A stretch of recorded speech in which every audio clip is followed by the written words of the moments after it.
What's up, guys? This is Channel here, and today I'll be doing an audio. I'm not gonna be showing my face right now, cause I'm just gonna do this.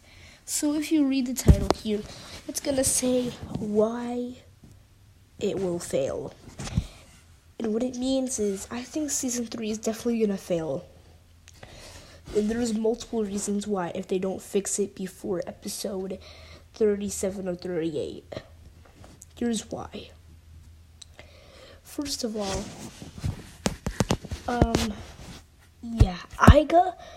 Aiga's the one who became evil, and in my wallpaper, just kind of like an evil, this is because of my friend's opinions as well.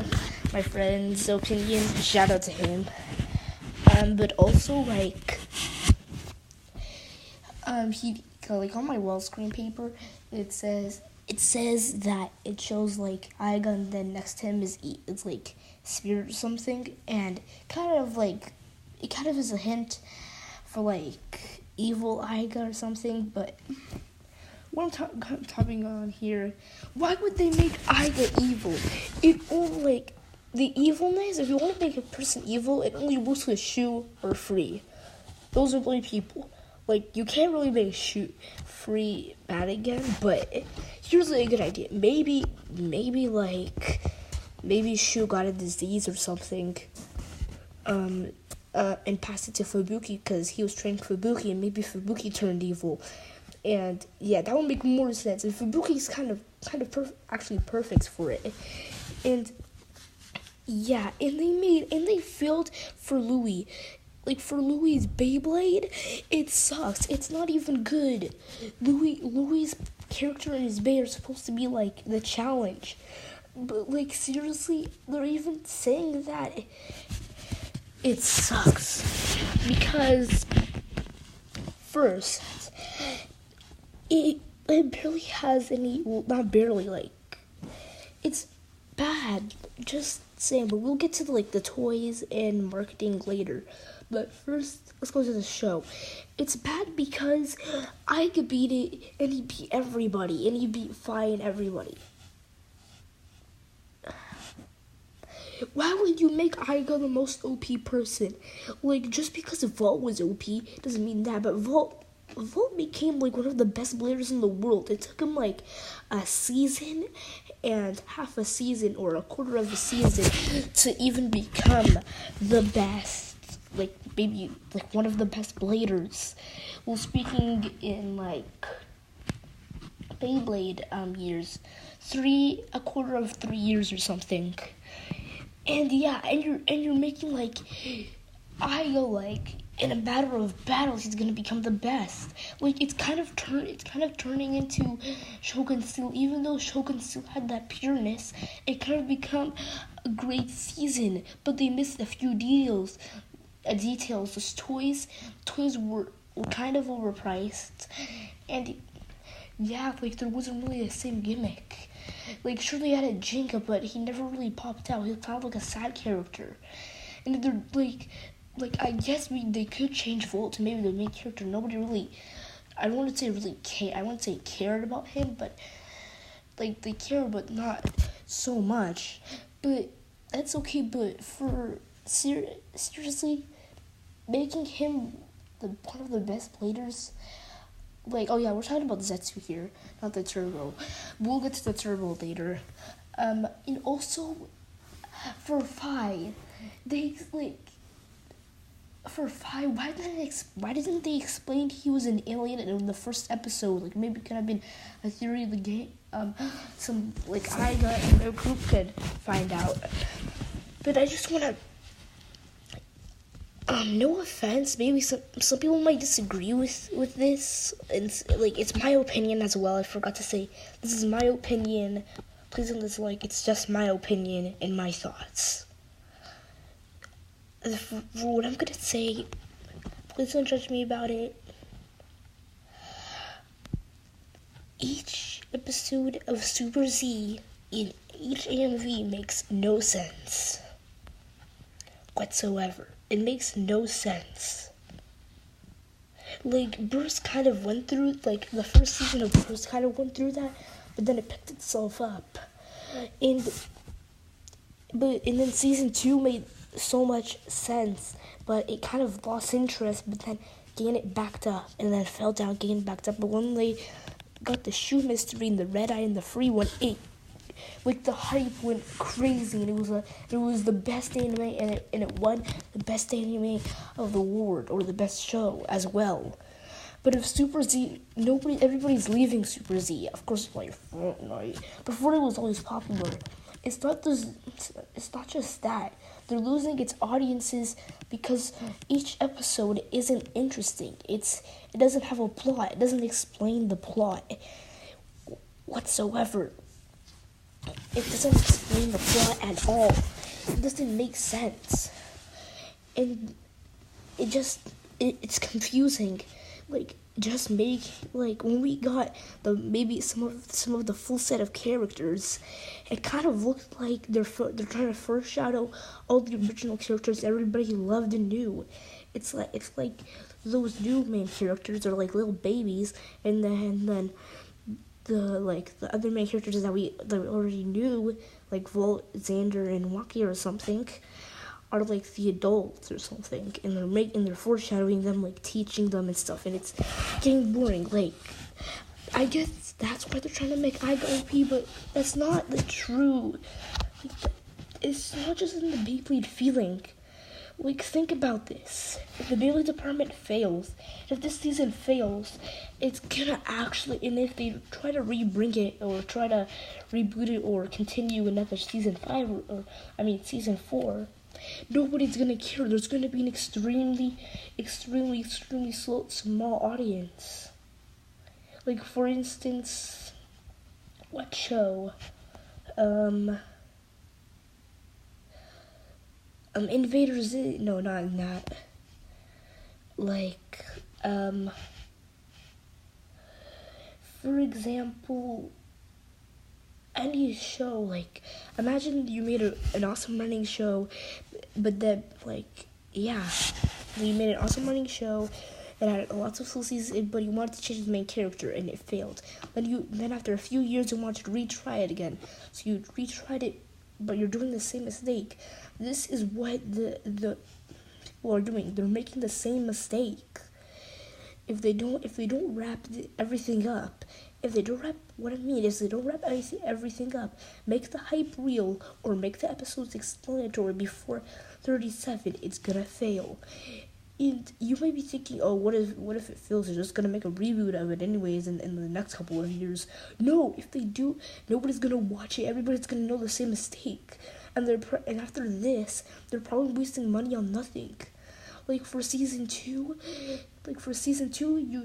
many countries wanted that show in anime. So you got many requests, many voice actors, and your toy line was huge. You got millions of dollars. You even got more money than Battle Fight even did, which is surprising. I know, but for this season, it's kind of getting weird. But now we're gonna go to the toy market. So, for season 1, the starting, nobody really cared. Like, it landed in Canada first, which, hey, Canada. But it was okay. Like, it caused a problem to the U.S., but they didn't really care. At least it would come for them in January. Like the Beyblade department was already produced and was already produced in Canada, but yeah, the toy line, like, it wasn't as that much stocks and storage. It kind of faced a problem, but near the end, it kind of lived up to its hype. Like, actually, near the end, kind of got, I guess, really juicy. Then when season 2 came along, this was everybody. First 5 episodes, first 3 episodes, your typical small starting anime or show. A couple of episodes. Beyblade, burst, Beyblade, burst, Devil perfection, and that's when they got millions of dollars in the pockets. Bam, bam, bam. The show line makes sense. The bays were evenly matched. And when Spring Requiem came, it wrapped up everything. It was perfect.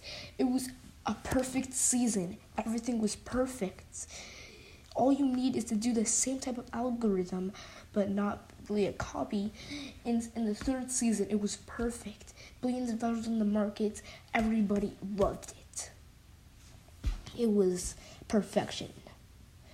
Season 3 rolls around. The hype's kind of going, but something happens. Like, I don't know if the Baytubers, like the big Baytubers like Illinook and Kevo and Beyblade Geeks are getting paid, because for most of those Super Zetsu unboxings, they always say it's like amazing, but whenever other Baytubers, like small Baytubers or just people that make reviews of Beyblades, or even on Amazon when they do it, because I've been checking prices, the Beyblades are weak. Like, the only good Beyblades I would say are out there, it's just my opinion, by the way, are Winning Valtryek, Valkyrie, what's Fubuki's Bay, oh my gosh, what's Fubuki's Bay again? That green one. Oh, I forgot, I'm sorry, guys. What else? Maybe Geist Fafnir, and hopefully Shoes New Bay. But everything else kind of sucked. Like, for example, Revive Phoenix, everybody thought it was amazing. All the Baytubers even said it. So then everybody went to buy themselves, but they were confused, but trying to be happy about it. Like, I saw this video on Amazon. The kid was trying to be happy about it. I understand it's $33 for a spinning top and a ripper, and for a spinning top. You want to be happy and positive, even though it sucks. But it would lose. So he did it versus Archer Hercules, and it's supposed to be the best Beyblade and the most OP Beyblade, right? It kept on losing. It only won like 2 or 3 times, and it tied like 3 times. And all the other battles, Archer Hercules knocked it out of the park. And then if you face Archer Hercules against another thing, it's like a food chain. One baby eats another, one baby eats another baby, eats another baby, beats another baby, until the system just knocks out and just gets destroyed. Like, if they don't balance the system, if they don't balance the Beyblade system, then like this isn't gonna be well. Like, they're not even following the Beyblade attributes that they created. Like, stamina beats defense, attack beats stamina, balance overpowers everything. I don't know what I'm saying, but yeah, that's what I'm saying. If they don't wrap this up with the marketing, like, Guitar Tommy already failed. That's it. There's only one more chance for the marketing. Hasbro. But Hasbro looks like it's gonna fail as well. Because the Ripfire Bays, their markets are gonna fail. Those leaks better be lies. Because nobody wants them recolors. Like, sure, they kind of got that mistake between Subtoon, because only way you can get Christ or Cinetic Katoom was in packs. But really, Subtoon, it's okay. That was one bay, am I right? Like, come on, people, you can live without one bay Beyblade unless you like bay hunting so much. Exactly.